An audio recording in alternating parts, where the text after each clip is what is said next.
है ना। पीएससी के लिए अब मुश्किल से 1 महीने ही है, 1 महीने में जो चीज़ें आपने नहीं पढ़ी हैं वही पढ़ पाओगे आप। पहले इसलिए उन्हीं को पढ़ा रहा हूँ मैं, हिस्ट्री इसलिए लास्ट में रखी है। अब बात करते हैं अपन मस्ट रीड टॉपिक्स में। स्नेहन, स्नेहन अपने आप में बड़ा टॉपिक है और पूरा टॉपिक ही इम्पोर्टेंट है। इसमें बहुत कम चीज़ें हैं जो नई नहीं पढ़ने की हैं। स्टार्ट करते हैं। स्नेह की योनियां स्थावर और जांगम दो होती हैं। स्थावर यानी प्लांट बेस्ड होती हैं, जांगम यानी एनिमल बेस्ड होती हैं। प्लांट बेस्ड में जो है, स्थावर में जो पेड़ पौधे हैं उसमें से तिल आदि का स्नेह प्राप्त होता है। तिल तेल जो है शरीर में बलार्ध स्नेहन के लिए अच्छा होता है। एरंड तेल जो है विरेचन के लिए अच्छा होता है। जांगम में दूध दही मांस घृत बसा मज्जा आते हैं। ये स्नेह के भेद 4 होते हैं, घृत तल बसा मज्जा। ये सब चीजें जस्ट रीड हैं, है ना। यहाँ ज्यादा क्वेश्चंस नहीं बनते हैं, है ना। ज्यादा क्वेश्चंस नहीं बनते हैं, एक बार पढ़ा हुआ होना चाहिए आपको, दोबारा नजर डालने की जरूरत नहीं है। घृत संस्कारों में अनुवर्तन गुण होने के कारण श्रेष्ठ होता है। ये इंपॉर्टेंट है ना। ये आपको मस्ट रीड में आता है, क्योंकि ये क्वेश्चन कई बार पूछता है कि स्नेह में घृत क्यों उत्तम है। संस्कारों से दूसरों का गुणों का अनुवर्तन करने के कारण घृत जो है उत्तम है। मिलाए गए 2 स्नेह को यमक कहते हैं, 3 को त्रिवत कहते हैं, 4 को महान कहते हैं, है ना। 2 का मतलब क्या होगा? 2 का मतलब घृत और तेल होगा। 3 का मतलब घृत तेल और बसा होगा। 4 का मतलब घृत तेल बसा मज्जा होगा। तो ये चीजें मस्ट रीड हैं। ये किसने बताई हैं? तो ये सारंगधर और बागभट्ट, 2 लोगों ने ये चीजें बताई। सारंगधर भी मानते हैं कि 2 को यमक कहते हैं, है ना। 3 को त्रिवत और 4 को महान कहते हैं। और दूसरा अष्टांग हृदय यानी बागभट्ट भी बताते हैं। 2 आचार्यों ने ये चीज बोली हुई है। इसके बाद में स्नेह के गुण धर्म वाला टॉपिक आता है। ये एमएमआर है, जैसे एमआर था मस्ट रीड था, इससे पहले का टॉपिक मस्ट रीड था। ये एमएमआर है, मोस्ट मस्ट रीड, या है ना। एमआर में भी एमएमआर है ये, क्योंकि इसमें फ्रिक्वेंटली हर साल ही क्वेश्चन आया है। 2024 में क्वेश्चन आया है, 2022 में क्वेश्चन आया है, 2020 में क्वेश्चन आया है, 2018 में क्वेश्चन आया हुआ है। एक तो सबसे आसान है, किसी व्यक्ति को बोलो पेपर बनाना है तो पेपर क्वेश्चन तो बना लेता है, ऑप्शन ढूंढने में टाइम लग जाता है कि 4 ऑप्शन कौन से बनाऊंगा। इसमें 4 ऑप्शन ही हैं, घृत तेल बसा मज्जा रेडीमेड पहले से मिले हुए हैं। तो इनमें चारों में से चारों के गुणधर्म के प्रॉपर्टीज के क्वेश्चन आते हैं। पहले तो हम देखते हैं कौन सी ऋतु में कौन से स्नेह का यूज करना चाहिए। तो चूंकि घृत है वो पित्त सामक माना जाता है, इसलिए शरद ऋतु में घृत का यूज करते हैं। तेल जो है वो मारुथग्न होता है, यानी कि बात नाशक होता है, इसलिए परावट में यूज करते हैं तेल। परावट में, क्योंकि परावट में बात का प्रकोप मानते हैं। और बैसाख महीने में, माधव महीने में बसा मज्जा का प्रयोग होता है, क्योंकि बसा मज्जा जो है वो कफ अग्न होते हैं। और बैसाख को अपन कंपेयर करें तो बसंत ऋतु से कंपेयर कर सकते हैं। बसंत ऋतु में कफ का प्रकोप होता है, इनडायरेक्टली इसका ये मतलब होता है। तो ऋतु, जिस ऋतु में जिस दोष का प्रकोप होता है उस दोष के हिसाब से स्नेह का चयन किया गया है। शरद में घृत का किया गया, प्रावट में तेल का किया गया, और बैसाख महीने में, माधव महीने में बसा मज्जा का प्रयोग किया गया है। अब आते हैं इनके गुणधर्म में। तो घृत जो है पित्त अनिलहर है। इसको हम मैं बोलता हूँ घी। घी खाने की औकात जो है वो वीआईपी लोगों की होती है। वीआईपी लोग घृत खा पाते हैं, वीआईपी लोग घृत खा पाते हैं,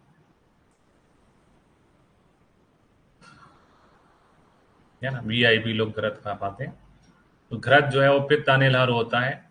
रस शुक्र ओज के लिए हितकारी होता है। घी ऐसी चीज है जो सबके लिए हितकर है।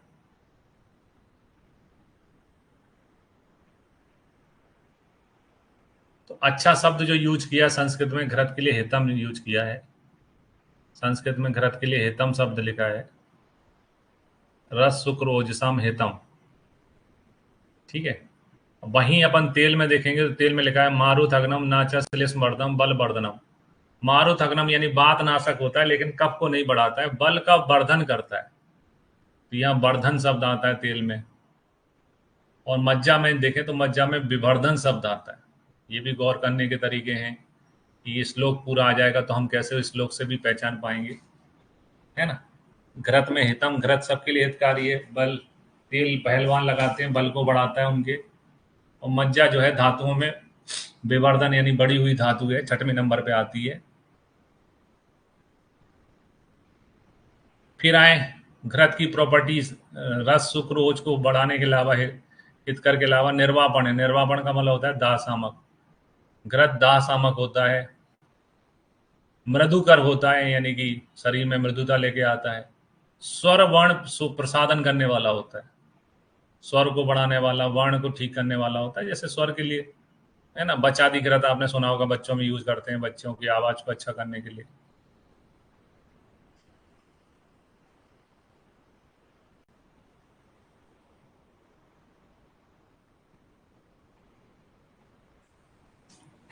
फिर आए, तेल में लिखा है मारुथग्नम नाचा श्लेषमर्दनम, यानी मारुथग्न यानी कि वात नाशक होता है, लेकिन नाचा श्लेषमर्दनम का मतलब है लेकिन कफ को नहीं बढ़ाता। वात को कम करता है लेकिन कफ को नहीं बढ़ाता है, बल को बढ़ाता है। त्वचा के लिए अच्छा होता है, त्वचा में आप सरसों का तेल लगाओ। उष्ण होता है, स्थिरकर होता है ना, स्थिरकर होता है, पहलवान लोग तेल लगाते हैं। योनि विशोधन करने वाला होता है ना। योनि विशोधन के नाम पे अपने पास गुड़चादी तेल है, सेंधवादी तेल है। योनि विशोधन में कौन सा तेल यूज होता है? सेंधवादी तेल यूज होता है। ये पूछेंगे नहीं, ये समझने के लिए है, आपके ब्रेन के आंसर है कि भैया क्यों, कि कौन सा तेल होता है। एग्जामिनर नहीं पूछेगा आपसे, लेकिन मैं बता रहा हूँ, सेंधवादी तेल है। फिर है बसा। बसा में लिखा है विद्ध, यानी कहीं पर विद्ध हो गया हो, छेद हो गया हो, भग्न यानी फ्रैक्चर हो गया हो, भ्रष्ट योनि यानी योनि प्रोलेप्स हो रही हो, तो वहां बसा का पूरण करना चाहिए। क्या होता है भ्रष्ट योनि का मतलब? क्या है? योनि का मुख चौड़ा हो जाता है, जैसे महायोनि में योनि का मुख चौड़ा हो जाता है, तो उसमें सुअर और भालू की चर्बी को धारण करते हैं, यानी कि योनि का मुख छोटा करने के लिए, फिल करने के लिए हम सुअर और भालू की चर्बी का यूज करते हैं। फिर आए, है ना, तो बसा का यूज होता है वहां पे सुअर भालू की चर्बी का, भ्रष्ट योनि में।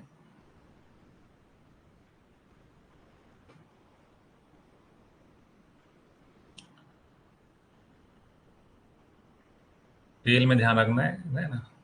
उष्ण त्वच है, योनि विशोधन करने वाला है। बसा जो है भ्रष्ट योनि में काम में आती है। फिर और कान के रोगों में अपन पढ़ते हैं कुक्कुट बसा पूरण, कान में कुक्कुट बसा पूरण की जाती है ना। सिर के रोगों में अपन पढ़ते हैं पशु पक्षियों की बसा का नस से जो है, पशु पक्षियों की बसा जो है वो दूध में मिला के पीना चाहिए, तो सिरो रोजा में भी बसा यूज होती है। पौरोस अपचय, बसा फैट है ना, जैसे कोलेस्ट्रॉल होता है। कोलेस्ट्रॉल आपके हार्ट के लिए नुकसानदायक होता है, लेकिन आपके हार्मोन जो है वो कोलेस्ट्रॉल से बनते हैं। पौरुष का उपचय करने वाला होता है, हार्मोन को बढ़ाने वाले होता है फैट, है ना। पौरुष उपचय यानी आपके हार्मोन्स को बढ़ाने वाला होता है ना फैट।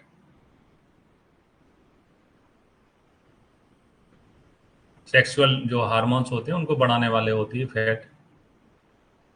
इसके अलावा स्नेह व्यायाम चेष्टते बसा, यानी जो स्नेह जो व्यायाम वगैरह करते हैं, एक्सरसाइज करते हैं, उनको जो है बसा का यूज करना चाहिए, क्योंकि बसा जो है गुड सोर्स ऑफ एनर्जी है, ज़्यादा कैलोरी प्राप्त होती है फैट से। गुड सोर्स ऑफ एनर्जी है, ज़्यादा कैलोरी प्राप्त होती है ना। तो व्यायाम चाहे ऐसे लिखा हुआ है। फिर आए मज्जा। मज्जा ये जो है स्नेह भी होता है, मज्जा धातु भी होती। मज्जा धातु कौन से नंबर की धातु होती है? 6वें नंबर की धातु होती है। ये 6 चीजों को बढ़ाता है मज्जा, बल को, शुक्र को, रस को, श्लेष्म को, मेद को, मज्जा को, 6 चीजों को बढ़ाने वाला होता है। ठीक है, पहचानने की परीक्षा है। और मज्जा जो है विशेष तो अस्थियों में बल करता हूँ। मज्जा विशेष रूप से अस्थियों को बल प्रदान करती है। जो आदमी जहाँ रहता है वहाँ वहाँ सबसे पहले चीजें ठीक करता है। जैसे अगर आप अधिकारी बन गए तो अपना मकान ठीक करोगे, तो अस्थि, मज्जा का आश्रय क्या है? अस्थि आश्रय है, तो अपना आश्रय, सबसे पहले मिडिल क्लास की नौकरी लगती तो जहाँ वो रहता है उसको मकान बनवाता है। मज्जा जो है अस्थि को बल देती है, विशेष रूप से अस्थियों को बल प्रदान करती है, क्योंकि अस्थि जो है मज्जा का आश्रय है, मज्जा अस्थि में रहती है। तो ये शॉर्ट शॉर्ट में नहीं, मतलब इतना ही श्लोक है, इससे अलग एक भी शब्द नहीं लिखा है संहिता में। तो इसमें से बहुत क्वेश्चन बनते हैं और जोड़े बनाने के रूप में बनते हैं, मैच द फॉलोइंग में क्वेश्चन बनते हैं, बार बार क्वेश्चन इसमें से पूछे जाते हैं। मस्ट मस्ट रीड टॉपिक है ना। आपको टिप ऑफ द टंग ही होना चाहिए, नहीं जब तक नहीं हो जाता बार बार डेली रिवीजन करना है, मस्ट रीड चीजों को बार बार देखना है। फिर इसके अलावा चरक ने कहा है कि भैया हर चीज का एक टाइम होता है, जब आपको जो है उष्ण काल चल रहा हो तो रात में स्नेहपान करना चाहिए, और शीतकाल चल रहा हो तो दिन में स्नेहपान करना चाहिए। और अगर अपने ऐसा नहीं करते हैं, उष्ण काल में दिन में स्नेहपान कर लेते हैं और शीतकाल में रात में कर लेते हैं, तो उसके परिणाम होते हैं दिन में स्नेहपान करने से मूर्छा, पिपासा पिपासा उन्माद उन्माद कामला पैदा हो जाता है, और रात्रि में स्नेहपान करने से और ज्यादा अग्नि मंद हो जाती है, अनारुचि रोग हो जाते हैं। तो ये भी जस्ट एक बार पढ़ लें, इसमें बार बार क्वेश्चन नहीं पूछे गए हैं, जस्ट रीड विषय है ये। मैं अपनी एनर्जी जस्ट रीड के लिए नहीं दूंगा, क्योंकि ये नॉर्मल क्लास नहीं है जो अपन रेगुलर क्लास पढ़ ले। रेगुलर क्लास में हम हर चीज को इक्वल टाइम देते हैं, यहाँ नहीं दे पाएंगे, क्योंकि ये शॉर्ट शॉर्ट टाइम में अपन को बहुत सारी चीजें कवर करनी है। ठीक है, तो जस्ट रीड पढ़ने की जिम्मेदारी आपकी है, मेरा काम मस्ट रीड पढ़ाना है। इसके बाद में आते हैं स्नेहपान का अनुपान, ये मस्ट रीड विषय है, बार बार क्वेश्चन इसमें से पूछे जाते हैं, मस्ट रीड में आता है। तो 4 स्नेह उनका अनुपान होता है। घी वगैरह हम जो किसी को पिलाते हैं खिलाते हैं, तो घी के बाद में उष्ण जल का प्रयोग करना चाहिए। पंचकर्म में भी ऐसे ही करते हैं, पंचकर्म में किसी को अपन घृतपान कराते हैं तो बाद में जब तक उसको कुनकुना पानी पीने को बोलते हैं। तेल का अनुपान यूज होता है। तेल व्यक्ति कोई किसी को मैं बोलूं 10 चम्मच तेल पी लो, कोई नहीं पी लेगा, मैं लेकिन 10 चम्मच तेल का यूज यानी दाल में तड़का लगा दूंगा। यूज क्या होता है, दाल का पानी, दाल में तड़का लगा दूं, तेल में तेल का छौंका लगा दूं तो खा जाओगे आप। दाल में यूज यानी दाल में क्या लगता है, तेल का तड़का लगता है। यूज यानी दाल का पानी होता है, उसमें तेल का तड़का लगता है। तेल जो है का अनुपान यूज है। बसा मज्जा जो है नॉनवेज आइटम है, बसा मज्जा जो है नॉनवेज आइटम है। और मंड क्या होता है, चावल। तो नॉनवेज और चावल का कॉम्बिनेशन कहलाता है बिरयानी, है ना। बिरयानी जो होती है, बिरयानी में भैया चिकन मटन के पीस होते हैं, बसा मज्जा होती है और चावल भी होता है। तो बसा मज्जा का अनुपान क्या है, मंड है। और सभी प्रकार के स्नेहपान के बाद में उष्ण जल का पान करना चाहिए, गर्मा गर्म पानी पीना चाहिए। ठीक, सभी स्नेहों के पान के बाद में उष्ण जल पीना चाहिए, इससे सम्यक जीर्ण मतलब स्नेह पच जाता है और मुंह में जो स्नेह का लेप होता है वो खत्म हो जाता है। सभी जगह ये फॉर्मूला है, लेकिन 2 जगह छोड़ के, तोबरा को भल्ला तक तिल में शीतल जल पीना चाहिए। हर चीज के कुछ ना कुछ अपवाद होते हैं, यहाँ है तोबरा तेल और भल्ला तक तेल, ये ध्यान रखना है अपन को।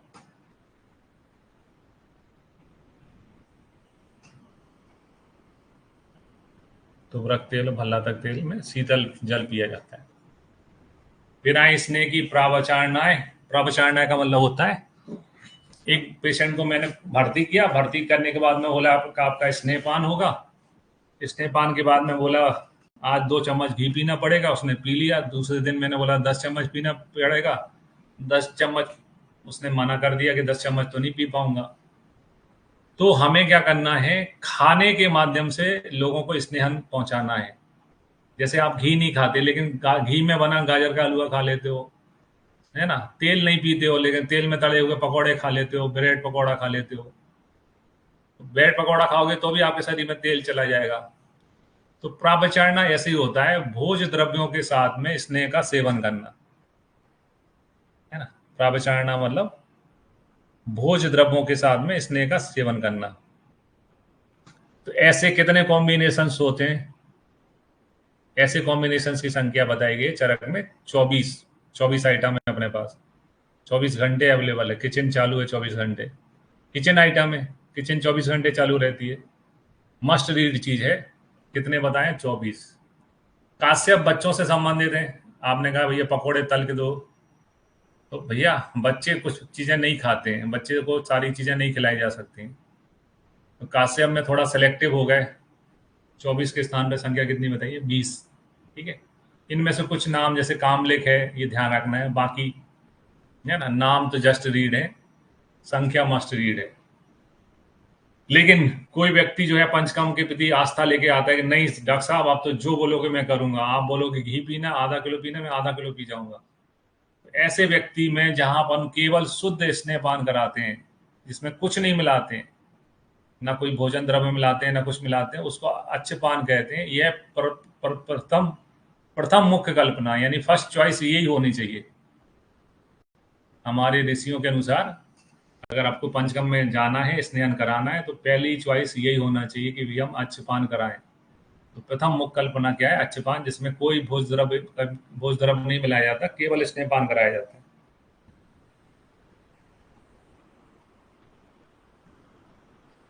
फिर आए रसों के संयोग से, है ना।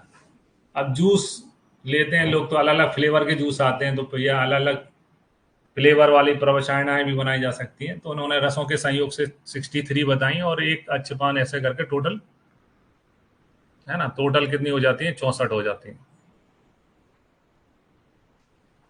फिर आते हैं स्नेहपान, किसी को हमने दे दिया, पी लिया, अब वो कितने टाइम में डाइजेस्ट होगा? तो उसको पाचन पाचन काल कहते हैं, है ना, पाचन काल कहते हैं। और किस रोग में कितने मात्रा में स्नेहपान दिया जाता है, वो टॉपिक जो है इंपॉर्टेंट टॉपिक है, इसको हम कहेंगे ये क्या है? मस्ट रीड टॉपिक है। इसमें क्वेश्चन बनते हैं। तो 3 प्रकार से मात्राएं बताई गई। एक चरक के अनुसार पढ़ रहे हैं ये अपन।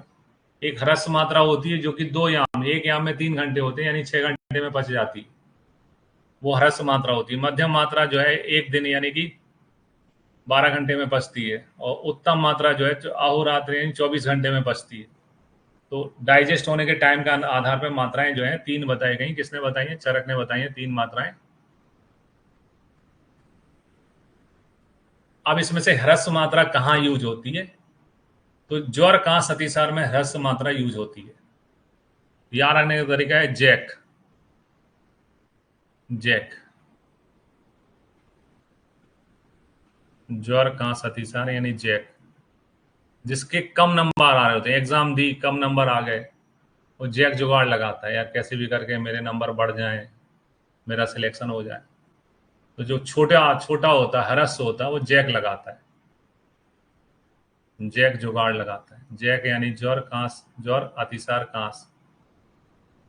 छोटा आदमी क्या लगाता है? जैक। एक शब्द और आगे जोड़ देते हैं, जुगाड़, जुगाड़, जैक जुगाड़ लगाता है।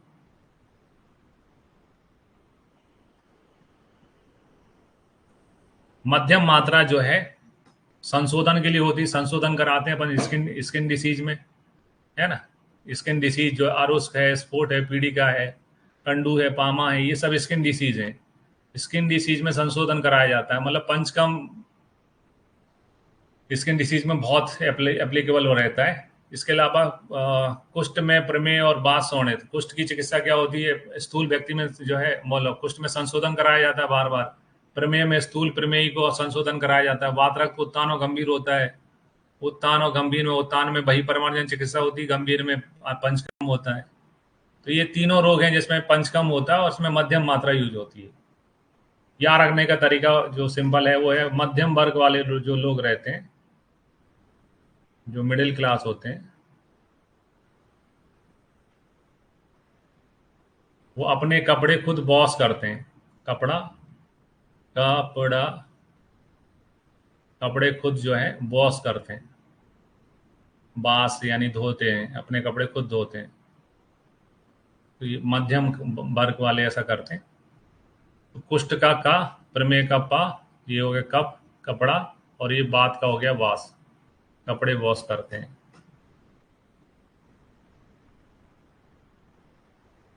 मिडिल क्लास अपने कपड़े खुद वॉश करते हैं।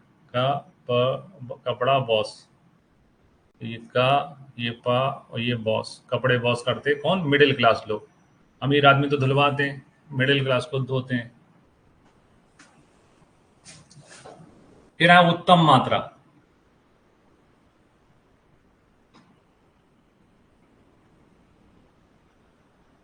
तो याद रखने का तरीका, उत्तम मात्रा ऊ से उत्तम, ऊ से उन्माद, उन्माद में और इमरजेंसी में उत्तम मात्रा यूज होती है, इमरजेंसी में।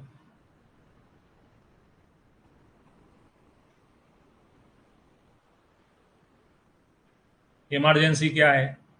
सांप का काटना इमरजेंसी है, सांप के समान रोग का फैलना इमरजेंसी है,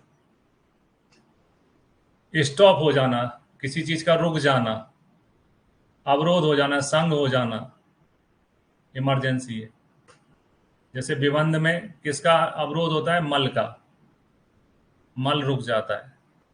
मूत्र कक्ष में किसका अवरोध होता है? मूत्र का, मूत्र रुक जाती है। गुल में किसका अवरोध होता है? वात का, वात का अवरोध हो जाता है, वायु को जगह नहीं मिलती है, वायु नाराज हो जाती है। उत्तम कई बार पूछा गया है एग्जाम में, उत्तम है ना, उत्तम कई बार पूछा गया। ऊ से उत्तम, ऊ से उन्माद, ठीक है, पहली चीज तो ये होगी ऊ से उत्तम, ऊ से उन्माद। उत्तम मात्रा, उत्तम फोर्स कब भेजते हैं? जब इमरजेंसी होती है, कहीं झगड़ा हो रहा है, सबसे ज्यादा फोर्स कब भेजोगे? जब इमरजेंसी होगी। तो सर्वदंष्ट में, विसर्ग में उत्तम मात्रा यूज होना है। उन्माद समझ चुके, उन्माद उत्तम। विबंध में मल रुकता है, इमरजेंसी है। मूत्र कक्ष में मूत्र रुकता है, इमरजेंसी है। गुल में वायु रुकती है, इमरजेंसी है। तो ये सारे गोल में, विबंध में, मूत्र कक्ष में हम क्या यूज करते हैं? उत्तम मात्रा यूज करते हैं। ये मस्ट रीड टॉपिक है, एमएमआर टॉपिक है। यहाँ वाले पॉइंट्स कम पूछे जाते हैं, है ना। तो दीप्त अग्नि, मंदा, मध्यम अग्नि, ये सब कम पूछा जाता है ना। जैक जुगाड़ ज्यादा पूछा जाता है। मस्ट रीड टॉपिक है ये, है ना, मस्ट रीड टॉपिक है।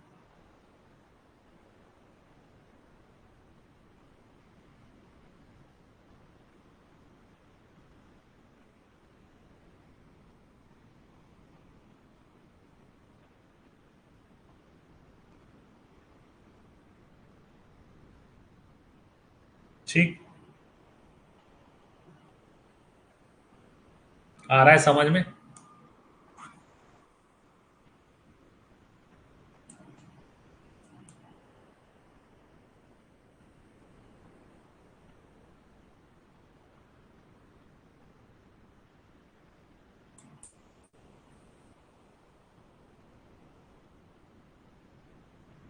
अष्टांग हृदय कब से शुरू होगी? आप बटन दबाओ, शुरू हो जाएगी, रिकॉर्डिंग में है, आप पढ़ने स्टार्ट कर दो। मेरी सीमितताएं हैं, मैं कभी 3 दिन चीजें बढ़ा रहा हूँ, है ना, वो कंप्लीट होंगी, उसके बाद चालू होगा। रिकॉर्डिंग से आप कभी भी पढ़ सकते हो। फिर आते हैं ये मंद विभंसा क्या है, प्रधान मात्रा क्या होती है, हसी हसी मात्रा क्या होती है, ये भी मस्ट रीड टॉपिक है। मंद विभंसा में लिखा है ना चा अति बल हारणी, ज्यादा बल का हरण नहीं करती है। सुखे न चाहे स्थिति, सुख पूर्वक शरीर का स्नेहन करती है। और शोधन के लिए मध्यम मात्रा यूज होती है। तो ये पूछा जाता है शोधन के लिए कौन सी मात्रा यूज होती है? मंद विभंसा होती है जो मध्यम मात्रा होती है, शोधन के लिए मध्यम मात्रा यूज की जाती है। प्रधान मात्रा जो होती है दोषानुकरणी, अब है ना, स्नेहन करके शरीर का स्नेहन होता है, दोष स्नेहन करने के बाद में दोषों को अपनी ओर खींच लेती है ना। सर्व मार्ग अनुसरणी, सभी मार्गों का अनुसरण करने वाली होती है।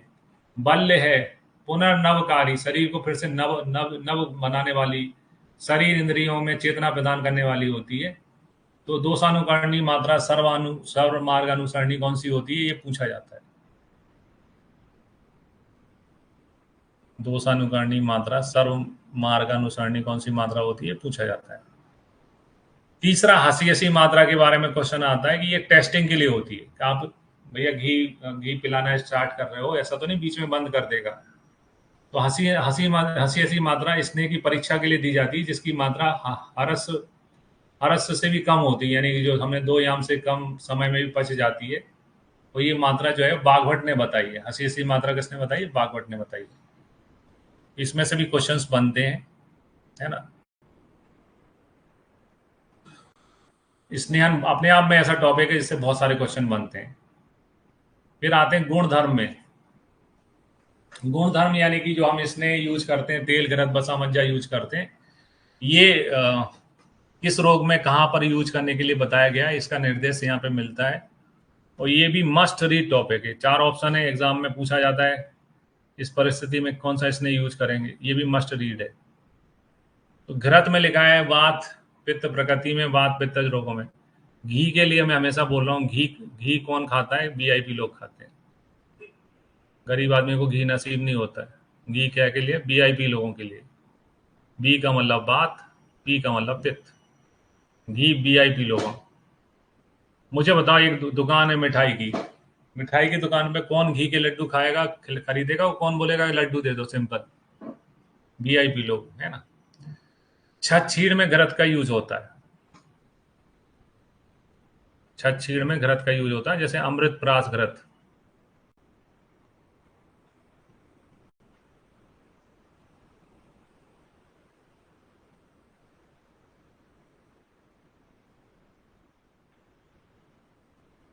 है ना।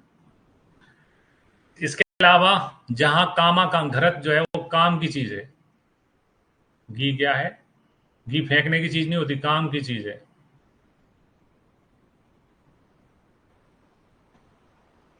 तो जिसमें कामा कामा लगा हो वहां घृत का यूज होता है। चक्षु कामा, आयु प्रहर प्रहर प्रकर्ष कामा, पुष्टि कामा, प्रजा कामा, जिसमें कामा लगा है उसमें घृत यूज होता है वहां पे। इसके अलावा आपकी एक वरदान जो है, कोई व्यक्ति वरदान के रूप में कुछ चीजें मांगना चाहता है, तो वो सारी सारी चीजें घृत में है। हाँ, मेरी अग्नि अच्छी हो, मेरे शरीर का ओज अच्छा हो, मेरी स्मृति अच्छी हो, मेरी बुद्धि अच्छी हो, मेरी अग्नि अच्छी हो, है ना। तो ये सारी चीजें घृत के अंदर हैं। इसलिए घर वाले पढ़ने भेजते हैं बच्चों को, तो बोलते हैं टिफिन कहीं भी लगवा लेना, लेकिन घी घी घर का ही खाना, है ना। घी जो है घर का ही खाना। फिर आते हैं तेल। तेल लिखा है कि श्लेष मेद में, प्रबद्ध श्लेष मेद में।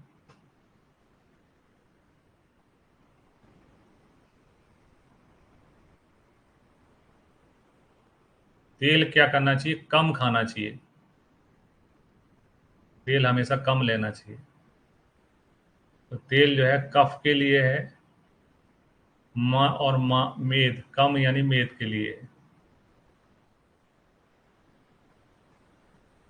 तेल के लिए कहावत, घी के लिए कहावत है घी घी काम की चीज है, और तेल के लिए कहावत है कम खाया करो, तेल कम लिया कर, है ना, कम लिया कर, यानी कम यानी कि कफ और मेद के लिए होता है।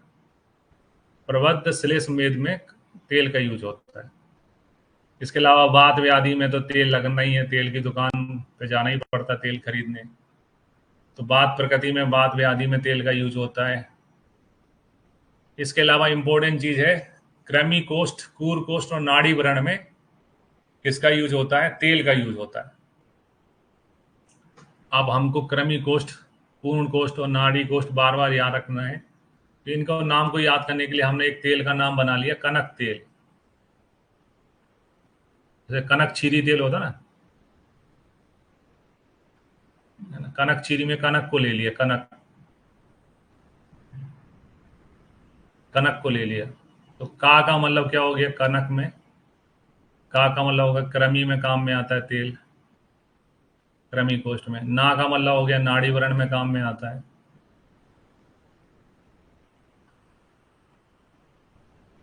और अगले का मतलब हो गया क्रूर कोष्ठ में, काम में आता है ना। क्रूर कोष्ठ में कनक करके हमको याद करना है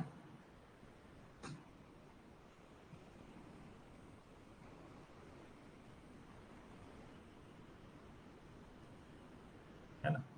कृमि को नर ने, कृमि को नर ने क्रूर तरीके से मारा, है ना। कृमि को नर ने क्रूर तरीके से मारा, ऐसे करके याद कर सकते हैं। कृमि कोष्ठ, क्रूर कोष्ठ और नाड़ी वर्ण में तेल का यूज होता है। आगे चल के हमें ये गौर करना है कि जो क्रमी कोष्ठ है, पूर कोष्ठ है, पूर कोष्ठ में तेल को भी बोला गया और पूर कोष्ठ में मज्जा को भी बोला गया। मज्जा का यूज करने के लिए भी बोला है पूर कोष्ठ में। तो यहाँ पर दोनों चीजें यूज होती हैं। पूर कोष्ठ में तेल भी यूज होता है, मज्जा भी यूज होती है। क्रूर क्या होती है? मौत होती है, मज्जा और तेल।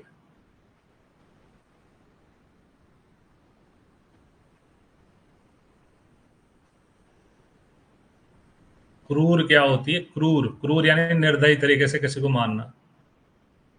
रहमान डकैत की दी हुई मौत बहुत कसाई नुमा होती। कसाई नुमा की जगह क्या बोलता? रहमान डकैत की दी हुई मौत बहुत क्रूर होती है। मौत यानी मज्जा और तेल। ठीक है, तो ये क्रूर कोष्ठ में मज्जा और तेल का यूज होता है, ये ध्यान रखना है अपन को। फिर आए बसा। बसा एक ऐसा स्नेह है जिसको अपन फैट कहते हैं, शरीर के अंदर होता है। तो फैट, फैट सबको पीड़ादायक होता है, सबको रुझा देने वाला होता है। हर आदमी चाहता है उसके शरीर में फैट कम से कम हो। अमीर आदमी पर गरीब, जो जो बात आतप को सहन कर रहा है, जो जिसका शरीर रूक्ष है, खाने में जिसको घी तेल नहीं है, जो भार उठाने से आधो यानी पैदल चलने से कर्षित हो गया है, संशुष्क शुष्क हो गया है, कब मेद का शरीर में क्षय हो गया है, वो बसा का यूज करेगा, क्योंकि बसा एनर्जी का सोर्स है। कार्बोहाइड्रेट से ज्यादा एनर्जी बसा से मिलती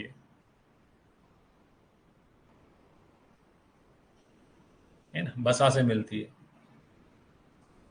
फिर और ये वाला टॉपिक पूछा जाता है, अस्थि संधि सिरा स्नायु मर्म कोष्ठ में महारुजा होने पर किसका प्रयोग करना चाहिए? बसा का प्रयोग करना चाहिए।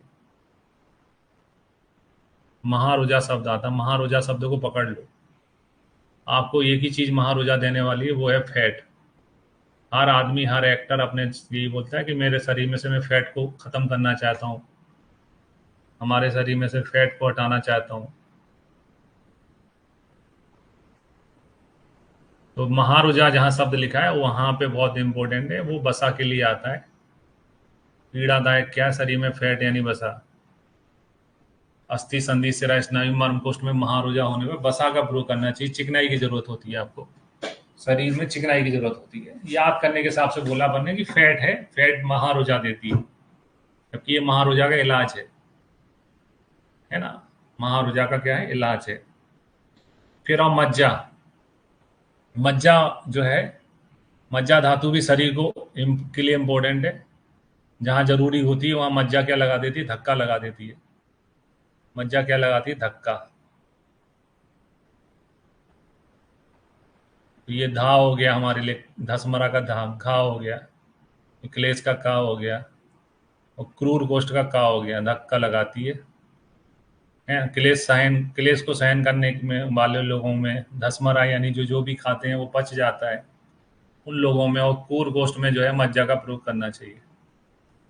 क्लेश सहा व्यक्ति में धसमरा, क्रूर कोष्ठ में मज्जा का प्रयोग करना चाहिए। मज्जा जो है धक्का लगाने में काम में आती है।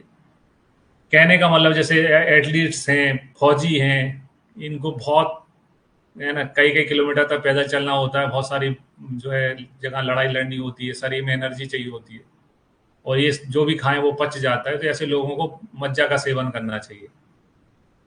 तो ये topic must must read topic है, इसमें बहुत सारे क्वेश्चन बनते हैं। अब आते हैं स्नेह प्रहार काल में।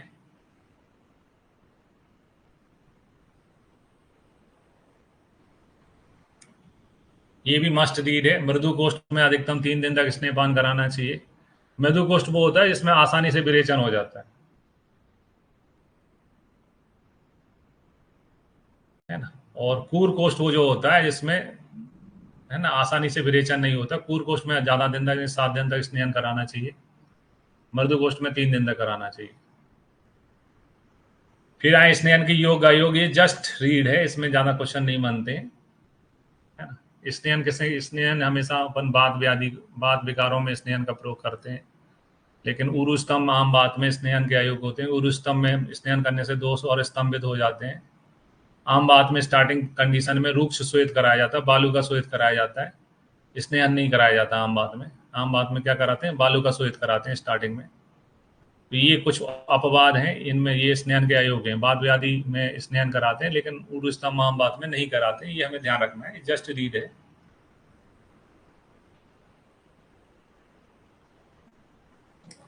फिर आए, स्नेहन क्या करता है, तो अस्निग्ध होगा तो पूरी ग्रंथित रूक्ष होगा, सम्यक स्नेहन हो जाएगा तो पूरी स्निग्ध हो जाएगा, पेट साफ होने लग जाएगा।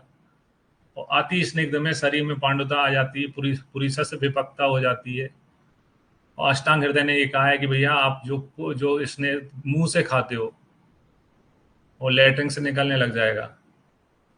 अति स्निग्ध में पांडुता हो जाएगी, घ्राण से यानी मुंह से, वक्त नाक से, मुंह से और गुदा से स्राव होने लग जाएगा। ज्यादा स्नेहन कर लोगे ना तो निकलने लग जाएगा, नाक से, मुंह से, गुदा से निकलने लग जाएगा। तो ये क्वेश्चन इंपॉर्टेंट है, अति स्निग्ध का ये क्वेश्चन पूछा जाता है। पांडुता होती है, घ्राण, वक्त वक्त, मुंह से, गुदा से स्राव होने लगता है। इस चीज को, केवल इस पॉइंट को मैं बोलूंगा मस्ट रीड, क्योंकि यहां से क्वेश्चन बनते हैं। मस्ट रीड पॉइंट है ये। फिर आओ, स्नेहपान के पूर्व भोजन, द्रव अनाभिसंधि भोजन करना चाहिए, नाति स्निग्ध भोजन करना चाहिए। संशोधन के लिए कब कब जो है स्नेहन का प्रयोग करना चाहिए, तो रात्रि भोजन जीर्ण उपरांत, रात का खाना पच जाने पर हमें संशोधन के लिए मध्यम मात्रा यूज करना चाहिए। तो संशोधन के लिए मध्यम मात्रा बताइए। संस्मरण हेतु लिखा है कि भोजन के समय भूख लगने पर प्रधान मात्रा यूज करना चाहिए। वैसे भी प्रधान मात्रा लेनी है तो पेट तो खाली होना चाहिए खाने के लिए, है ना। भोजन के समय भूख लगने पे तभी तो अपन ज्यादा खा पाएंगे, प्रधान खा पाएंगे। फिर और साम पित्त में अच्छपान का निषेध है और निराम पित्त में घृतपान कराते हैं। ये बहुत इंपॉर्टेंट है, इसमें से क्वेश्चन आते हैं, है ना। ये मस्ट रीड टॉपिक है।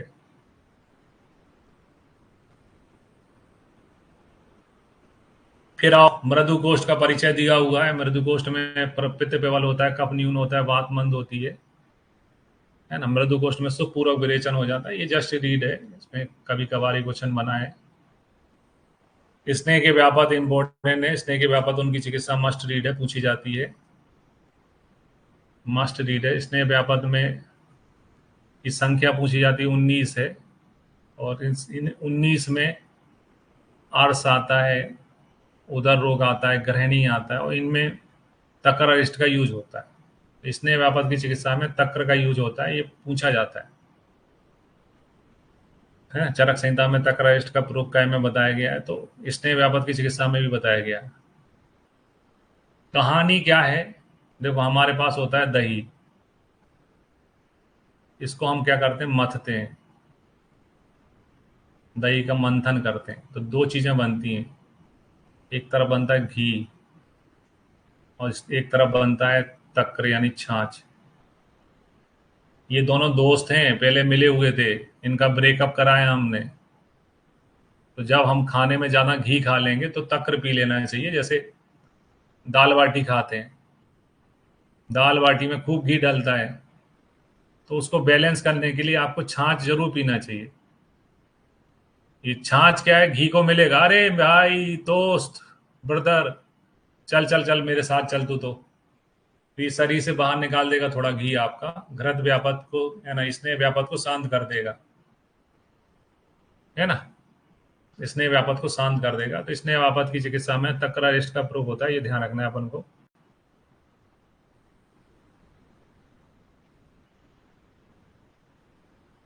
उन्नीस व्यापक है और इसमें तक्र अरिष्ट का प्रयोग होता है। इसके अलावा बाकी चीजें, उल्लेखन यानी वमन होता है, संसर्जन यानी विरेचन होता है, रूक्ष अन्नपान का प्रयोग करते हैं, त्रिफला मूत्र का है, मूत्रों का प्रयोग करते हैं।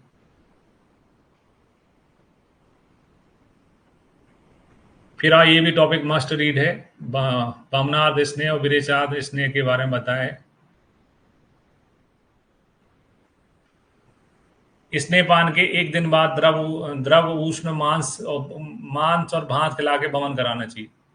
यानी स्नेहपान के बाद में कितने दिन का गैप रहेगा, एक दिन का गैप रहेगा। आज आपका स्नेहपान कंप्लीट हुआ, एक दिन मैं स्वेदन करूंगा, एक दिन आपका स्वेदन होगा, फिर बमन होगा। बमन में ज्यादा टाइम नहीं, बमन तुरंत एक मुहूर्त में होता है, तो बमन के लिए गैप ज्यादा नहीं रखा गया है। बमन में औषधियां एक मुहूर्त में काम करती हैं, ज्यादा गैप नहीं रखा गया, एक दिन का गैप है।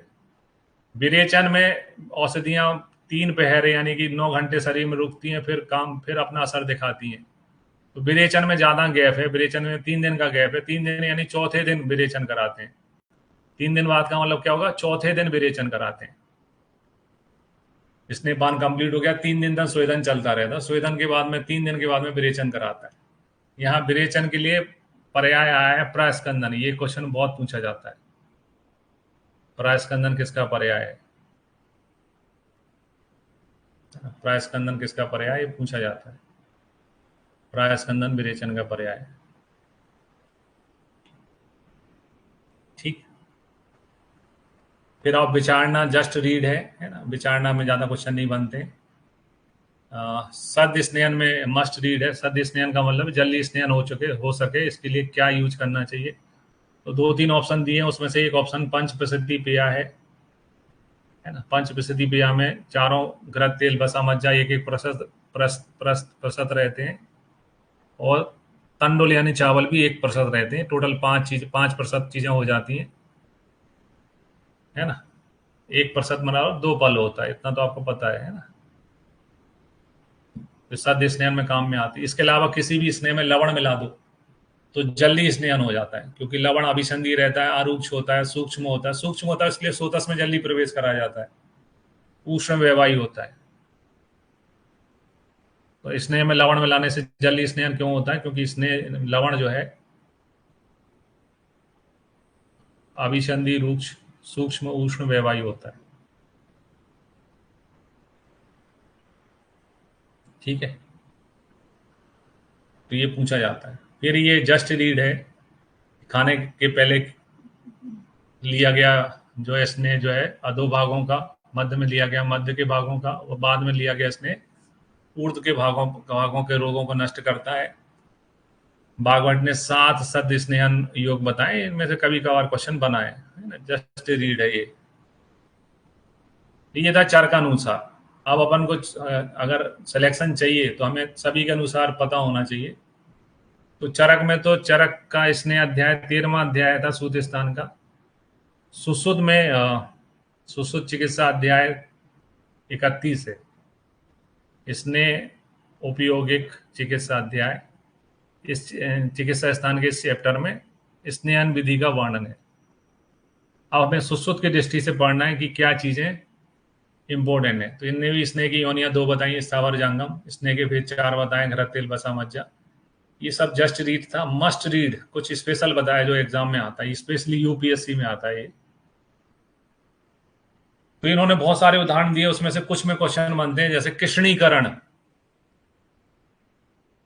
कृष्णीकरण में लिखा हुआ है,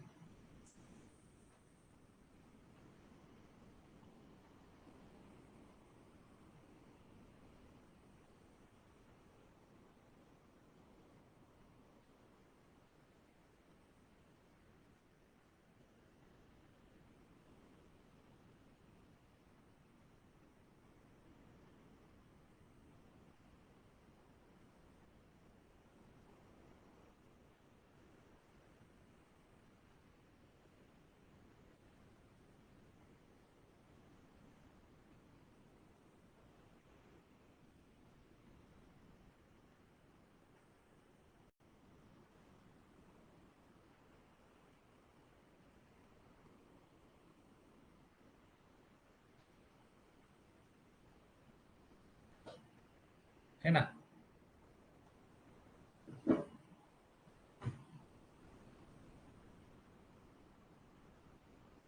एक सेकंड, है ना।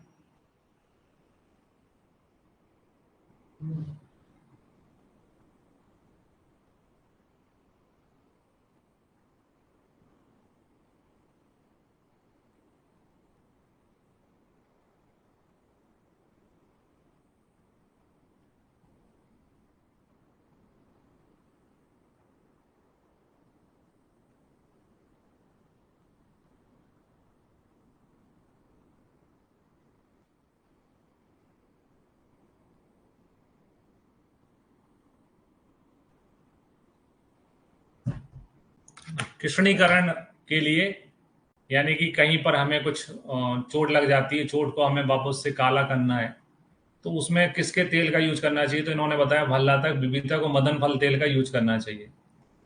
तो कृष्णीकरण को याद करने का तरीका है कृष्ण। कृष्ण क्या बोलते हैं? भले मानुस बनो।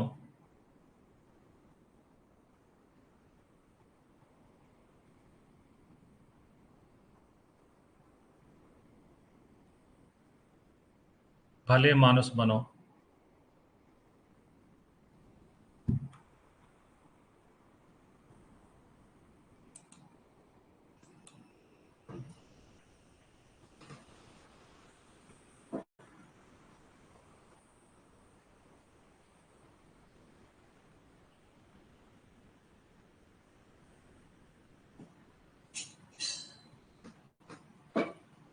है ना? कृष्ण बोलते हैं भले मानुस बनो।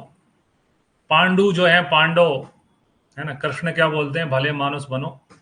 तो ये भले हो गया, ये मानुस हो गया, ये बनो हो गया, भले मानुस बनो। फिर पांडु में आ जाओ। पांडु, पांडु में लिखा है श्रवण कंगु को टुनटुक का प्रयोग करना चाहिए।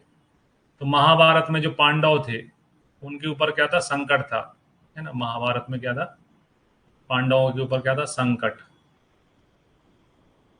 ये श्रा हो गया मेरा, है ना, ये सा हो गया, ये का हो गया और ये टा हो गया, संकट। श्रवण कंगु टुनटुक का प्रयोग करना चाहिए। श्रवण का, कंगुक का और टुनटुक का प्रयोग करना चाहिए। फिर आप दद्रु की टिफ पुष्ट में, है ना, इनमें सरल पीत सिसंपा अगरू सार का इसने बताया, ये भी इंपॉर्टेंट है। सरल पीत सिसंपा अगरू।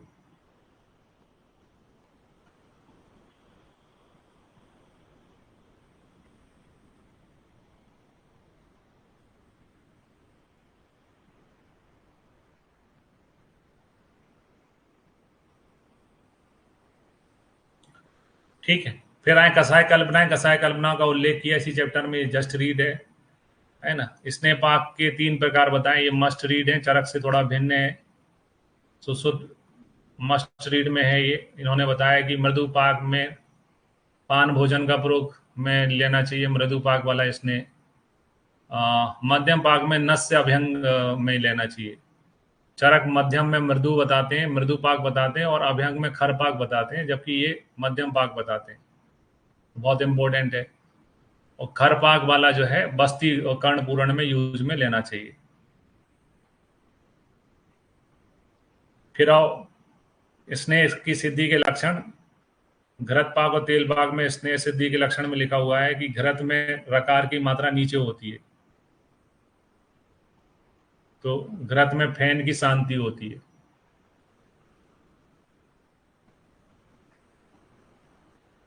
तेल में रकार की मात्रा तेल में ऊपर होती है।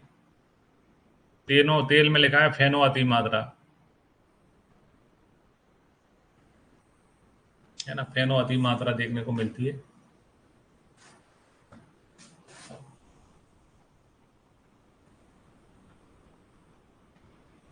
तेल में फैन आता है, फैन ज्यादा आता है, और घृत पाक में फैन की शांति होती है। फिर जो टॉपिक अपन ने चरक में पढ़ा था, घृत तेल बसा मज्जा की यूज, है ना, भागवत और सुश्रुत ने भी बताया, ये भी मस्ट रीड है। यहाँ हमें गौर करना है कि क्या एक्स्ट्रा बताया, ये भी मस्ट रीड है। तो घृत में लिखा है रूप शिक्षत विसारता नाम, ये इम्पोर्टेंट है। विसार्थ व्यक्तियों में घृत का प्रयोग करना है। जैसे किसी ने घी पी लिया, कोई पॉइजन ले लिया तो उसको घी पिला देते हैं। तेल क्रमी कोष्ठ में बताया है ना। प्रबद्ध कफ, कफ मेद में बताया, ये अपन पढ़ ही चुके हैं। बसा व्यायाम कर्षित व्यक्ति में, शुष्क रेत वाले व्यक्ति में, महारुजा में क्या लेना चाहिए? बसा लेना चाहिए, ये भी अपन ने पढ़ा ही हुआ है। क्रूर आशय में, इनने क्रूर आशय में केवल मज्जा बताइए, क्लेश सहा में मज्जा बताइए। कुछ नया नहीं बताया, मतलब थोड़ा शब्दों को बदल दिया। क्रूर गोष्ठ के यहाँ क्रूर आशय लिख दिया। क्लेश सहा वहां भी होता था, क्लेश सहा यहाँ भी लिखा है। फिर स्नेह पान के बाद में उष्ण जल का पान करना चाहिए, है ना। सभी प्रकार के स्नेह पान के बाद में क्या करना चाहिए? उष्ण जल का पान करना चाहिए। फिर आए दोषानुसार घृत पान। तो ये मस्ट रीड है, क्योंकि ये सुश्रुत ने ही बताया है, ये चरक ने नहीं बताया, इसलिए सुश्रुत में ही क्वेश्चन आएगा। तो इन्होंने कहा कि पित्तज रोग है, तो पित्तज रोगों में केवल घृत का यूज करना चाहिए। आपके पास घी है, तेल है ही नहीं है, बसा मज्जा है ही नहीं है, घी है, घी से काम चलाओ। कैसे काम चलाएं? तो पित्त रोगों में तो घी होता ही है, ये तो चरक ने भी बोला है कि पित्त शरद ऋतु में पित्त का प्रकोप होता है, घृत का प्रयोग करना चाहिए। बात में तेल की जगह मैंने घी यूज करना है, बात में तेल होता है, तेल की जगह घी यूज करना है। तो लवण आन्वित, क्योंकि लवण जो है सबसे अच्छा वात नाशक होता है, लवण रस श्रेष्ठ वात नाशक होता है, लवण रस श्रेष्ठ वात नाशक होता है। तो बात में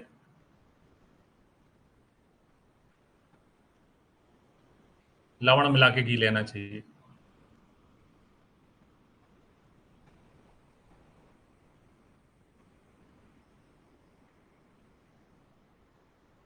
ठीक। और कफ, कफ में तो अपन बसा मज्जा यूज करते थे। सुश्रुत ने कहा बजट कम है, कोई बसा मज्जा नहीं मिलेगी, ये घी है, इससे काम चलाओ। तो घी में हमने बेओस, बेओस यानी तिरकटू मिला लिया, तिरकटू कफ नाशक होता है। और घृत में गुण होते हैं, जो चीज मिलाओगे उसके गुण आ जाते हैं, संस्कार अनुवर्तन गुण होता है। तो तिरकटू और यवक्षार है, क्षार का मतलब यवक्षार हो जाता है, मिश्रित घृत का प्रयोग करना चाहिए। तो यहाँ बजट टाइट है भैया, घृत तेल बसा मज्जा नहीं है हमारे पास। तो उन्होंने कहा घी को ही मैं यूज कर लूंगा सभी दोषों में। पित्त में केवल घी लूंगा, बाद में लवण के साथ में घी को लूंगा, और कप में बेहोश क्षार के साथ को घी घी को लूंगा, है ना, घी से ही काम चला लूंगा। फिर आप दोषों के संसर्ग से कितने भेद होते हैं? 63। ठीक है। अच्छपान बताया कि अच्छपान का निर्देश जिनको इसमें इसने सात मोह क्लेश को सहन कर सकते हो, न तो उष्ण शीत काल में केवल अच्छपान का प्रयोग करना चाहिए। जस्ट रीड है ये, है ना। स्नेहपान का काल बताया, शीतकाल में दिन में, उष्ण काल में रात में करना चाहिए। मात्रा, मात्रा इंपोर्टेंट, स्नेह की मात्राएं 3 बताते थे चरक, इन्होंने 5 बताई हैं। जो चीज चेंज हो जाएगी वो एग्जाम में पूछी जाएगी, 3 के स्थान पे 5 बताई इन्होंने। चरक में कितनी होती थी? 3 होती थी, इन्होंने 5 बताई। पहली एक पहर में यानी 3 घंटे में जीर्ण होने वाली, फिर 6 घंटे में, फिर 9 घंटे में। मतलब गणित, है ना, गणित हो रहा है। 3 + 3 6 + 3 9। और काम में काय में आ रही हैं? 3 वाली अल्प दोष में, 6 वाली मध्यम दोष में, और 9 वाली बहुदोष में।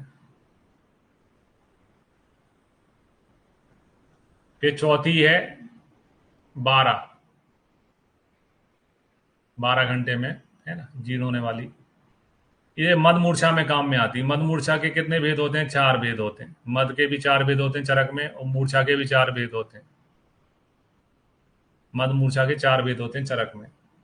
फिर यहाँ कहानी अलग है, ये 12 नहीं है, ये 24 घंटे में है। अहोरात में जीर्ण होने वाली 5वीं मात्रा है ये। 5वीं मात्रा जो है 5 रोगों में काम में आती है। 5वीं मात्रा 5 रोगों में काम में आती है, कुष्ठ में, विष में, उन्माद में, अपस्मार में, ग्रह बाधा में काम में आती है। तो 5वीं जो है 5 रोगों में काम में आती है। स्नेहपान की अवधि ये भी बोलते हैं अधिकतम 7 दिन तक पिलाना चाहिए, 7 दिन के बाद में स्नेह साफ हो जाता है। सद स्नेहन करने के लिए पिपली लवण मिला के, चतुर स्नेह मिला के, दधि मस्तु मिला के पीने के लिए देना चाहिए। ये टॉपिक जस्ट रीड है, एक बार पढ़ा होना चाहिए, उसमें ज्यादा क्वेश्चन नहीं है। फिर स्नेह के अयोग, अयोग और सम्यक योग के लक्षण बताएं। यहाँ पर स्नेहन के योग में लिखा है जिसका पुरीस ग्रंथित हो, रूप है, उसको हमको स्नेहन कराना चाहिए। अन्न का कच्चे पूरा विपाक हो रहा, खाना नहीं पच रहा हो, इनडाइजेस्ट रह रहा हो, उसको हमें स्नेहन का प्रयोग करना चाहिए। सम्यक स्नेहन हो जाएगा तो त्वचा स्निग्ध हो जाएगी, मल में ढीलापन आ जाएगा, अग्नि प्रदीप्त हो जाएगी, शरीर में मृदुता आ जाएगी, अंगों में लघुता आ जाएगी। कॉमन सेंस में कुछ ऐसा नहीं है कि जो आपसे एग्जाम में आ जाए और आप ये क्या आ गया ऐसा बोलने लग जाओ, ऐसा कुछ नहीं है इसमें। अति स्निग्ध, ज्यादा स्नेहन हो जाता है तो भोजन में अरुचि हो जाती है ना। तेल घी ज्यादा खा लो तो भोजन में अरुचि हो जाती है, मुख से लाला सराव हो जाता है, गुदा में दाह और प्रवाहिका हो जाती है। तो ये भी जस्ट रीड है, एक बार पढ़ा होना चाहिए। यहाँ कुछ स्पेशल नहीं है चारा सुश्रुत में, जस्ट रीड है ये, एक आध बार ही क्वेश्चन बना है। अब हमें बिल्कुल अपने सब्जेक्ट को अजर अमर करना है, तो लास्ट आचार्य अष्टांग हृदय के अनुसार भी इसको समझना होगा। तो अष्टांग हृदय में क्या एक्स्ट्रा है उसको समझना है हमको। अष्टांग हृदय ने सूत स्थान के 16वें चैप्टर का नाम रखा है स्नेह विधि अध्याय। अष्टांग हृदय को मैं क्या बोलता हूँ, जैसे मैं हूं, मैंने कोचिंग स्टार्ट करी, मैंने नोट्स बनाए, अब बहुत सारे लोग कॉपी कर लेते हैं। कॉपी करने वालों का दिमाग तो होता ही नहीं है, एक आधे दो नई चीज बता पाते हैं, बाकी तो मेरा ही रहता है सब कुछ। तो वैसे ही बागभट्ट बात के आचार्य, इन्होंने नई चीजें बहुत कम बताई हैं, ज्यादातर चरक सुश्रुत की कॉपी रहती है। तो 4 प्रकार के स्नेह बताए, लेकिन बताए इनमें घृत तेल बसा मज्जा में, ये पूर्व के क्रम में पित्ताग्न होते हैं। आजकल क्रम के क्वेश्चन आ रहे हैं, आजकल क्रम के क्वेश्चन आ रहे हैं। तो पित्ताग्न को पूर्व के क्रम, पित्ताग्न के क्रम में लिखिए, ये आईपीजीटी के लिए तो फेवरेट हो गया। ये पूर्व के क्रम में पित्ताग्न, यानी सबसे अच्छा पित्ताग्न क्या है, घृत। घृत नहीं मिले तो तेल, तेल नहीं मिले तो बसा, बसा नहीं मिले तो मज्जा। और उत्तर के क्रम में वात, कफ, नासक और गुरु है ना। उत्तर के क्रम में वात, कफ, नासक है, यानी घी सबसे अच्छा पित्त नाशक है, घी जो है सबसे अच्छा पित्त नाशक है, और बसा मज्जा सबसे अच्छे वात, कफ, नाशक है। बसा मज्जा सबसे अच्छे वात, कफ, नाशक है। तो ये क्रम वाले क्वेश्चन आजकल पूछे जा रहे हैं, इसलिए बहुत इंपॉर्टेंट चीज है ये, नई चीज बताइए। घृत क्यों, सभी स्नेहों में घृत क्यों इंपॉर्टेंस होता है, संस्कार से दूसरे के गुणों का अनुवर्तन करने के कारण घृत जो है ना, स्नेहों में उत्तम होता है। मिलाए गए 2 स्नेह को यमक कहते हैं, 3 को त्रिवत कहते हैं, 4 को स्नेह कहते, 4 को महान कहते हैं। ये अपन चरक के समय भी पढ़ चुके हैं, भागवत ने और सारंगधर ने बताया है। 2 आचार्यों ने बता रखा है, ये सारंगधर ने भी बता रखा है और भागवत ने भी बता रखा है। 4 प्रकार के स्नेह के वो यूज में आते हैं। घृत बताया, घृत जो है स्मृति मेधा को बढ़ाने वाला होता है, ठीक है। तेल जो है ग्रंथि, नाड़ी, व्रण, कृमि रोगों में काम में आता है, कूर गोष्ठ में काम में आता है, श्लेष मेद बात रोगों में काम में आता है। तो अगर हमें बागवट पढ़ रहे हैं, बागवट के नाम से कोई चीज तेल में याद करना है, तो वो ग्रंथि, ग्रंथि में तेल किसने बताया, बागवट ने बताया है। एग्जामिनर का नजरिया क्वेश्चन बनाने का, ग्रंथि में तेल किसने बताया, बागवट ने बताया। फिर बसा, अस्थि संधि मर्म कोष्ठ में महारुजा होने पर बसा का यूज करते थे। भ्रष्ट योनि में कर्ण सिरो रुजा में बसा का यूज बताया था। तो यहाँ तो कुछ नया नहीं है। मज्जा में लगा है वात, आतप को सहन करने वाले में, अद्व भार उठाने वाले व्यक्ति में, रूक्ष क्लेश को सहन करने वाले व्यक्ति में, और बात से अगर मार्ग आवृत हो, बात से अगर मार्ग आवृत है तो मज्जा का प्रयोग करना चाहिए। ये पॉइंट थोड़ा इंपॉर्टेंट है। रूक्ष क्लेश सहा में, क्लेश क्षमा में इन्होंने मज्जा बताई, ये इंपॉर्टेंट पॉइंट है। ये भी जस्ट रीड है, यहाँ ज्यादा क्वेश्चन नहीं पूछे गए। ऐसा नहीं कि आप सर पॉइंट लगा रहे हैं तो ये मस्ट रीड होगा, ये जस्ट रीड टॉपिक ही है। फिर आओ घृत का अनुपान, उष्ण जल, तेल का यूज, वसा मज्जा मंड। घृत का यूज शरद, शरद के यहाँ वर्षा अंत लिखा है, ये क्वेश्चन बन जाएगा। बागवट ने उसके सर वर्षा का अंत कब होता है, शरद ऋतु में ही होता है, लेकिन शरद की जगह वर्षा अंत लिखा हुआ है। प्रवासायना क्या होती है, कितनी होती है, सेम चीज है, इसमें कुछ अंतर नहीं है। स्नेह की मात्रा, हस्त मात्रा जो 2 याम में पच जाए, मध्यम मात्रा जो 4 याम में पच जाए, और उत्तम मात्रा 8 याम में पच जाए। यहाँ कुछ नया नया हंसी हंसी मात्रा इन्होंने ही बताई है बागवट ने, जो स्नेह की परीक्षा के लिए दी जाती है, जो 2 याम से कम समय में पच जाती है, वो हंसी हंसी मात्रा कहलाती है।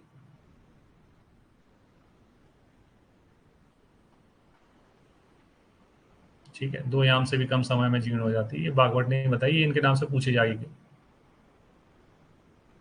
यहां आते मस्ट रीड में, और यहां है ट्विस्ट। यहां बागवट ने कॉपी पेस्ट छोड़ के बोला कि मैं भी कुछ बताऊंगा, मेरा नाम भी बागवट है, मेरे नाम से भी नोट्स बनेंगे, मेरे नाम को भी लोगों को याद करना पड़ेगा। ये बागवट का मस्ट रीड है। बागवट ने क्या किया, शोधन के लिए अपन क्या बोलते थे, मध्यम मात्रा यूज करना चाहिए। मंद विवंसा मध्यम मात्रा शोधन के लिए होती है, और संसमन के लिए जो है प्रधान मात्रा होती है। यहाँ बागवट ने क्या किया, साय भोजन जीर्णोपरात, यानी शाम के भोजन खाने के बाद में बहुमात्रा अच्छे स्नेह, यहां इन्होंने गेम चेंज कर दिया, बहुमात्रा शब्द यूज कर लिया। अभी अपन क्या पढ़ के आए, मंद विभंसा, मंद विभंसा, मध्यम मात्रा, मंद विभंसा, है ना। संशोधन के लिए कौन सी मात्रा होती है, मध्यम मात्रा, मंद विभंसा। यहाँ इन्होंने बहुमात्रा लिख दिया। श्लोक, तो श्लोक को देखें, श्लोक में लिखा है जीर्ण एव अन्य स्नेह अच्छ शुद्धे बहु, शुद्धे बहु, शुद्ध में बहु मात्रा यूज करना है। यहाँ भागवत ने कॉपी पेस्ट का गेम खत्म, बोले मैं भी कुछ बताऊंगा, मेरे नाम के नोट्स भी बनेंगे। तो शोधन के लिए मात्रा में ट्विस्ट कर दिया, बहु मात्रा बता दी। सामान्य के लिए लिखा है भूख लगने पर बिना भोजन किए हुए मध्यम मात्रा, है ना। तो सामान्य के लिए क्या बताइए, मध्यम मात्रा। यहां मतलब सिर दर्द कराऊंगा मैं आपको, इतना आसानी से जीने नहीं दूंगा। आसानी से लोगों ने याद कर लिया। मध्यम मात्रा काय के लिए, संशोधन के लिए। प्रधान मात्रा काय के लिए, सामान्य के लिए। ये इन्होंने दूसरा, क्रिकेट में बॉल होती है ना दूसरा, ये देखो ये टर्न होगी बॉल मेरी, सामान्य के लिए मध्यम मात्रा होती है। तो ये हरे पेन से मैं कुछ लिखूं, तो ये कानून बनाया है इन्होंने, अलग से अलग कानून बताया है, बागवट का अलग कानून है। ये बागवट का एमआर है, मस्ट रीड है। बाकी आप पढ़ो नहीं पढ़ो, चरक सुश्रुत में सब दिया हुआ है। ये बागवट का मस्ट रीड है ना। शोधन के लिए बहुमात्रा बताइए और समान के लिए मध्यम मात्रा बताइए। बाकी है ना, भोजन के समय पिया हुआ स्नेह शरीर के अधोभागों के रोगों को, भोजन के मध्य में पिया हुआ स्नेह शरीर के मध्य भागों के रोगों को, भोजन के उपरांत पिया हुआ रोगों शरीर के ऊर्ध्व भागों रोगों को नष्ट करता है। ये अपन पढ़ चुके हैं। सभी स्नेह पान के बाद में उष्ण जल पीना चाहिए, किसको छोड़ के, तुबरा को भल्ला तक तेल को छोड़ के। साध सद स्नेहन योग बताया उन्होंने, स्नेह पान की अवधि बताई, मृदु कोष्ठ में 3 रात्रि तक और पूर्व कोष्ठ में 7 रात्रि तक। तो ये इस प्रकार से हमने एक टॉपिक को पंचकर्म के कवर किया है, जिसका नाम है स्नेहन। ठीक है, और हमें 1.5 घंटा लगा है। पहली चीज तो हमें अपने ब्रेन को 2 घंटे तक काम करने लायक बनाना है, यानी 2 घंटे की क्लास लेते समय आपका ब्रेन बिल्कुल नहीं थकना चाहिए, बिल्कुल उसको ऐसा नहीं लगना चाहिए कि बहुत हो गया। क्योंकि एआई पीजीटी में 2 घंटे का पेपर आता है, पीएससी में 2 घंटे का पेपर आता है। अगर आपको 2 घंटे तक कॉन्सेंट्रेशन करने की आदत ही नहीं है, तो वहां आप आरती लेने जा रहे हो, कुछ करने नहीं जा रहे हो। तो 2 घंटे आपका ब्रेन बिल्कुल फंक्शन करना चाहिए। ठीक है, तो अब अपन ने स्नेहन पढ़ लिया। अब स्नेहन के 20 क्वेश्चन अपन देखेंगे, जो ताकि क्या जो पढ़ा है वो किस रूप में पूछा जाता है उसको हम एक बार समझ सकें। स्वेदन कल देखेंगे। तो 20 क्वेश्चन लेते हैं जो कि पीवाईक्यू में दिए हुए हैं ना, पीवाईक्यू में दिए हुए हैं, पीवाईक्यू आपके उसमें डले हैं, उसमें ये क्वेश्चन है। इनको हल करेंगे ताकि हम अपनी थ्योरी को प्रूव कर सकें कि हमने कैसे पढ़ा और कैसे एम्पलीफाई करना है उसको। तो हम डेली 20 क्वेश्चन देखने का प्रयास करेंगे।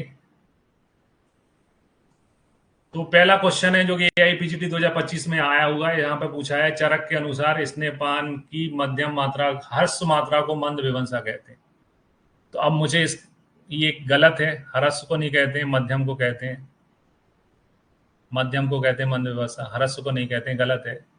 चरक के अनुसार मधुमेह के रोगी को स्वेदन नहीं कराना चाहिए, है ना, स्वेदन नहीं कराना चाहिए, ये सही है ना, ये सही है। तो यहाँ पे आंसर क्या होगा, है ना। पहला कथन गलत है और दूसरा सही है।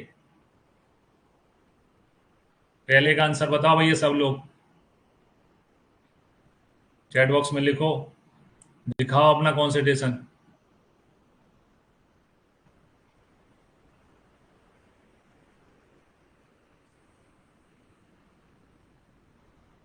पहले का आंसर क्या है,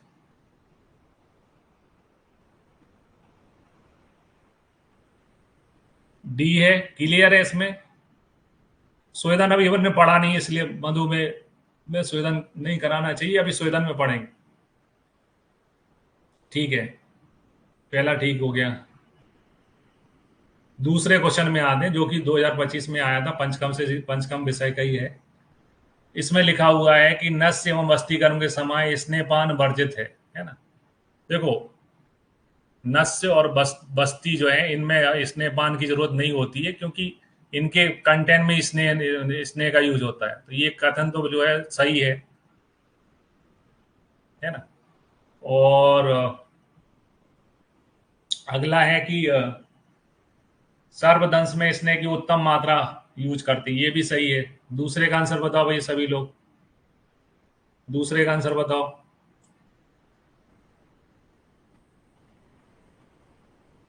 हाँ,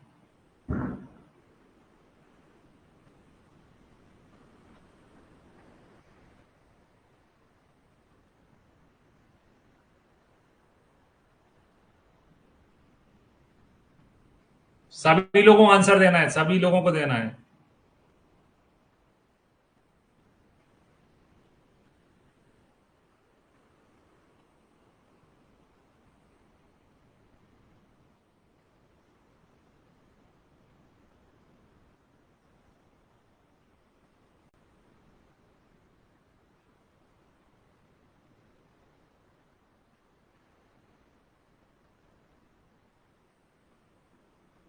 हम्म, सही है ना। इसका आंसर क्या बनेगा कि दोनों का, दोनों ही कथन जो है सही है।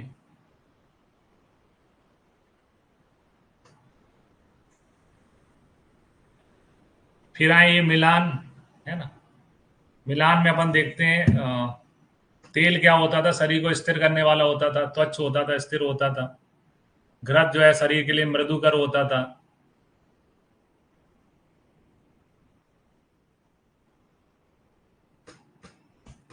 बसा जो है पौरस अपचय में काम में आती थी। बसा क्या होती थी, पौरस अपचय में काम में आती थी। हाँ बताओ भाई, तीसरे का आंसर क्या बनेगा, तीसरे का आंसर क्या बनेगा, बताएं जल्दी।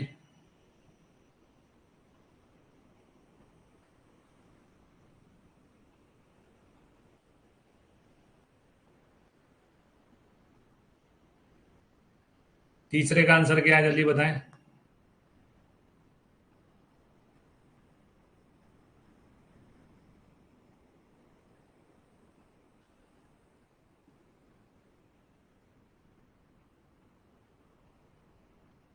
है ना, घृत जो है मृदुकर है,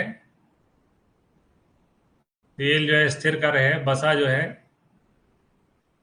वो पौरस अपचय है, और मज्जा है श्लेष्म वर्धना में, कफ को बढ़ाता है ना। विवर्धन पढ़ा था अपन ने कि विवर्धन जो है मज्जा में लिखा है, वर्धन जो है वो तेल में लिखा हुआ है। तो यहाँ आंसर क्या हो जाएगा, है ना, बी आंसर हो जाएगा तीसरे का। तो इस प्रकार से क्वेश्चन आते हैं, जो अपन ने थ्योरी पढ़ी उसी के हिसाब से। मस्ट रीड बोला था अपन ने इनको, ये मस्ट रीड टॉपिक है।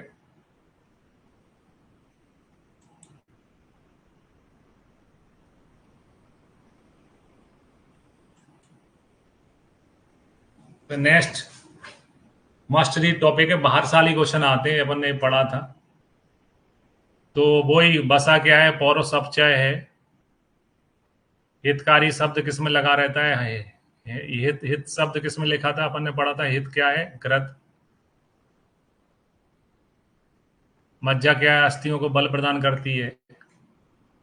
और तेल जो है वो त्वचा के लिए अच्छा होता है ना, सरसों का तेल लगाते हैं त्वचा में। बताएं भैया कौन सा आंसर होगा चौथे का। जो पढ़ने के बाद में आपको कोई भी डाउट तो है नहीं है आंसर्स में, है ना, वो ध्यान रखना है। डाउट नहीं होना चाहिए दिमाग में कोई भी। बिल्कुल सही है ना, सी आंसर हो जाएगा।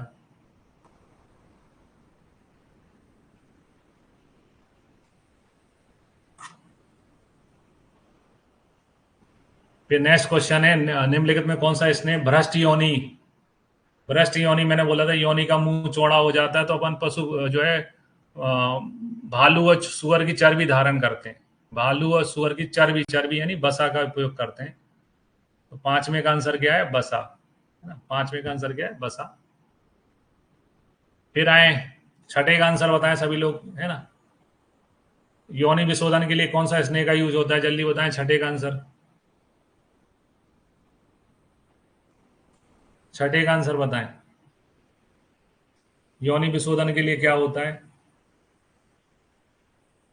ना। बिल्कुल सही है, बी आंसर है। योनि विशोधन में,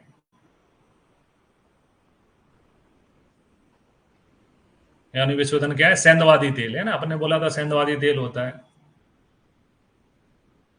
फिर आए चरक मतानुसार निम्नोक्त किस स्नेह के लिए मारुत हग्नम नाचा श्लेष विवर्धनम बोला गया है?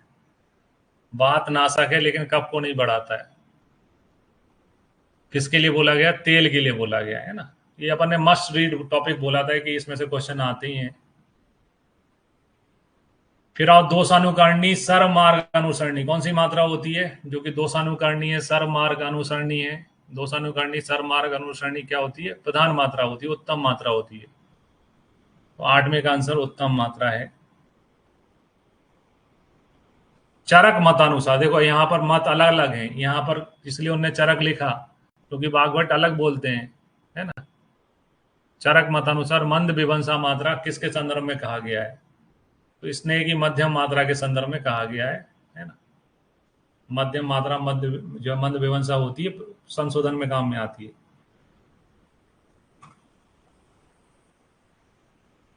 फिर आए चरक मतानुसार ज्वर, कांस और अतिसार में स्नेह की कौन सी मात्रा ली जाती है? एग्जाम हॉल में फंडे काम में आते हैं, एक ध्यान रखना। एग्जाम हॉल में फंडे ही आपको 100% कॉन्फिडेंस देते हैं कि यार ये तो मैंने पढ़ा है, ये जैक है और मेरे को मालूम है, ये काय में देते हैं। तो 10वें का आंसर बताओ चैट बॉक्स में क्या है? 10वें का आंसर बताओ चैट बॉक्स में क्या है? ओके, सही है, हरस मात्रा है ना। हरस लोग जैक जुगाड़ लगाते हैं। 11वें में आते हैं, चरक मतानुसार निम्नोक्त किस व्याधि में उत्तम मात्रा स्नेहपान के लिए बताई गई है? उत्तम मात्रा किसमें देते हैं? कुष्ठ में, वात रक्त में, कांस में, मूत्र कच्छ में? तो ये तो आप अपने फंडे से क्लियर है, अपन को मूत्र कच्छ में मूत्र रुक जाता है, इमरजेंसी होती है, मूत्र कच्छ में देते हैं। अभी अपन इतना पढ़ चुके हैं कि मूत्र कच्छ में देते हैं, सर्वनष्ट में देते हैं, उन्माद में देते हैं। कुष्ठ में मध्यम मात्रा होती है, वात रक्त में मध्यम मात्रा होती है, और कांस में, अतिसार में और ज्वर में हरस मात्रा होती है। ठीक है। फिर अगला आंसर, अगला क्वेश्चन है 12वां, चरक मतानुसार रुग्ण की अस्थि संधियों में महारुजा होने पर किस अस्थि संधियों में महारुजा होने पर किस स्नेह का प्रयोग करना चाहिए? महारुजा होने पर किसका इस प्रयोग करना चाहिए? 12वें का आंसर लिखो चैट बॉक्स में जल्दी। 12वें क्वेश्चन का आंसर लिखो चैट बॉक्स में।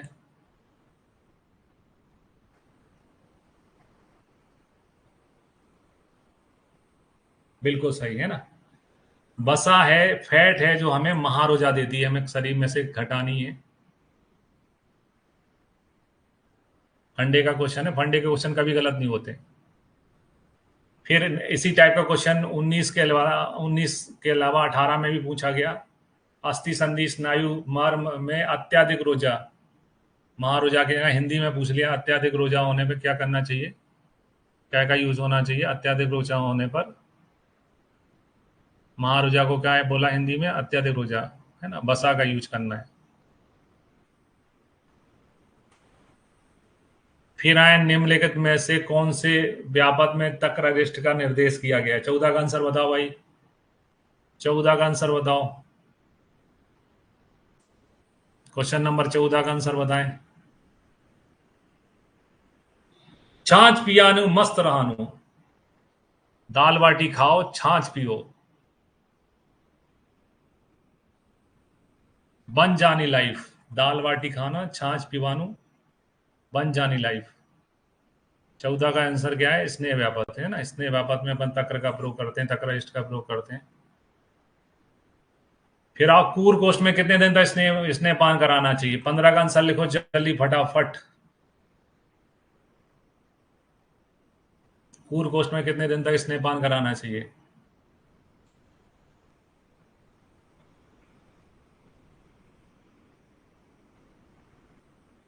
7 दिन तक, बिल्कुल सही।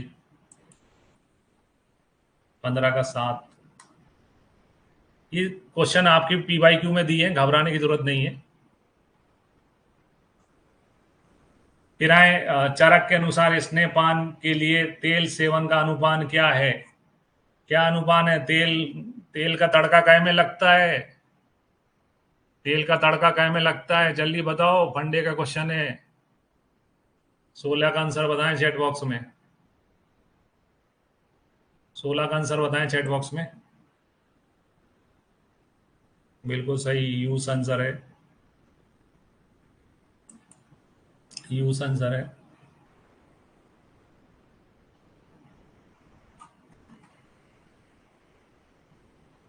फिर आओ, चर अनुसार इसने विचारणा कितनी होती हैं। जस्ट रीड था, अपन ने कहा था कि इसमें से संख्या पूछते हैं। 17 का आंसर क्या है?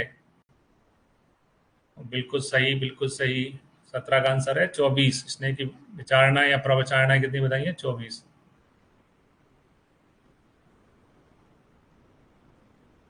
सम्यक स्नेहन के लक्षण मिलने के पश्चात विरेचन कौन से दिन देना चाहिए?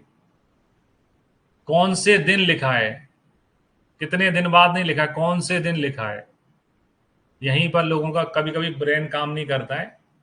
कौन से दिन लिखा है, कितने दिन बाद नहीं लिखा है, कौन से दिन लिखा है, क्या आंसर होगा? 18 का आंसर बताएं जल्दी। 18 का आंसर बताएं।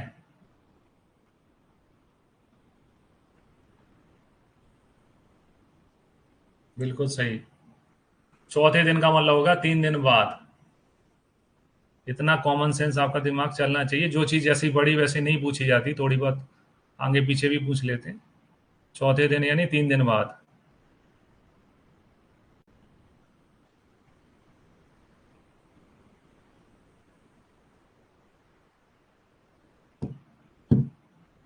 फिर आते हैं अगला, 19वां। निम्नलिखित में से किस किस का प्रयोग स्नेह के शीघ्र प्रभाव के लिए किया जाता है? शीघ्र प्रभाव के लिए क्या मिलाना चाहिए? है ना, मस्ट रीड था, अपन ने बोला था मस्ट रीड क्वेश्चन है।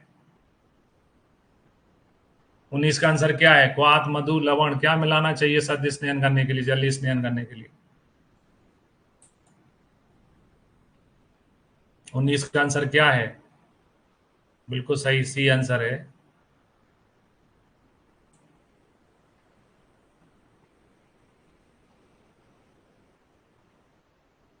है ना, 19 का सी आंसर है।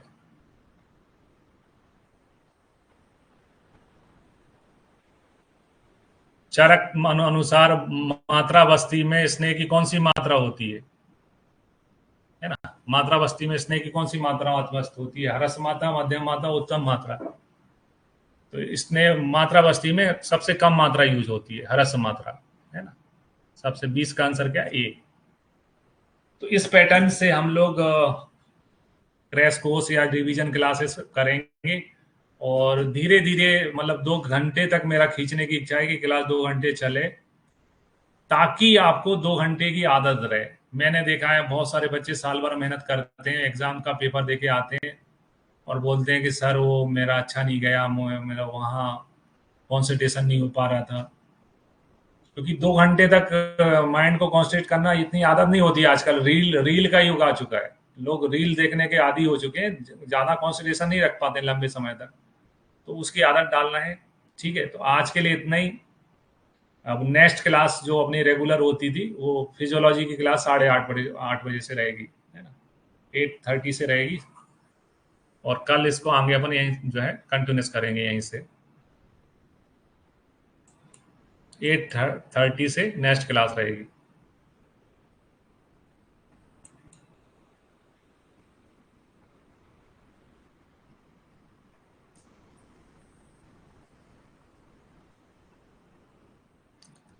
एक क्वेश्चन पूछा है पीएससी से पहले हो जाएगा। पीएससी से पहले मेरा टारगेट है काय चिकित्सा, पंचकर्म, शल्य और आगत, क्योंकि ये 4 ही आपके टॉपिक रह गए हैं। बाकी मैंने सब पढ़ा चुका हूँ, तो आपको स्वयं करने हैं वो। है ना, पीएससी, क्योंकि बीएससी की एग्जाम जून में है, पीजी की एग्जाम जो है जुलाई में होती है, तो पीजी के लिए तो इनफ टाइम है। पीएससी में आपको ये चार चार सब्जेक्ट में कवर करा दूंगा।